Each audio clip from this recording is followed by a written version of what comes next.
We've all played role-playing games where you have to visit the town shopkeep and buy weapons and armor. In Moonlighter, you are that town shopkeep as well as an adventurer. I'm here with Javier, developer on Moonlight. Javier, how's it going? Well, great. So far it's been quite busy, but the reception to the game has been wonderful, so we are very happy. Yeah. It's a really interesting concept, so kind of walk me through the premise and the structure of Moonlighter.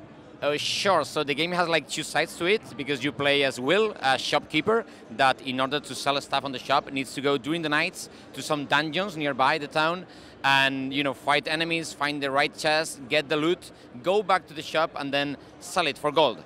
So there is a story to the game, but it's always inside this cycle of go to the dungeons, then shopkeep, make gold, and eventually with that gold craft stuff, enchant items, get better armor, better weapons, so you can advance in the game. So there is a story, but it's always inside this roguelike cycle. Yeah. Right, so you're making trips down in the dungeon, you're retrieving valuable items or invaluable items even, coming back to your shop, and you have to decide what prices to put them at. Yes, that's right. Will is kind of an archaeologist, so whenever he finds an item, he doesn't know if it's a lot of money or if it's not valuable at all. So he needs to go back to the shop and try to figure out the price by judging the reaction of the customer. So I might find a small stone, try to price it at 100 gold coins, and maybe my customers react like super happy about it. That's not very good, because you want to sell it at the right price. And if it's a bargain, you're not gonna make money. And fighting enemies for stuff is hard, so you deserve the right price. So talk to me about the different dungeons in the game. There's a few different dungeons with different types of enemies and objects you can encounter. Yeah, we have 4 dungeons and a big final mysterious door, which is for the ending of the game. Each dungeon is completely different in the theme, the mechanics, the enemies, the items, it's all completely different. And yeah, we basically want the game to be very diverse.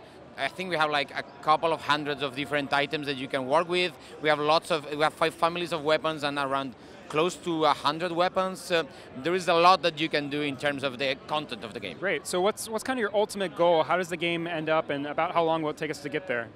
Well, I would say Moonlighter is a story of from zero to hero. It's about this humble shopkeeper that dreams of being a hero and eventually gets there. And the whole story of the game should take somewhere between 12 to 20 hours, depending on how good you are. We're still balancing things, but somewhere around that, yeah. Sounds good. And when are we going to get to play Moonlighter? Well, the game is already finished. You can play it from beginning to end, but we are still like balancing and polishing stuff while porting to consoles. So let's say that in maybe 4 to 5 months, around maybe January next year, it should be on the market. Yeah, it should be on Steam and also PlayStation 4, Xbox One, and we're working on Nintendo Switch too. Terrific, guys. That's Moonlighter. I think it's a really interesting concept. Javier, thanks for talking with us. Thanks to you.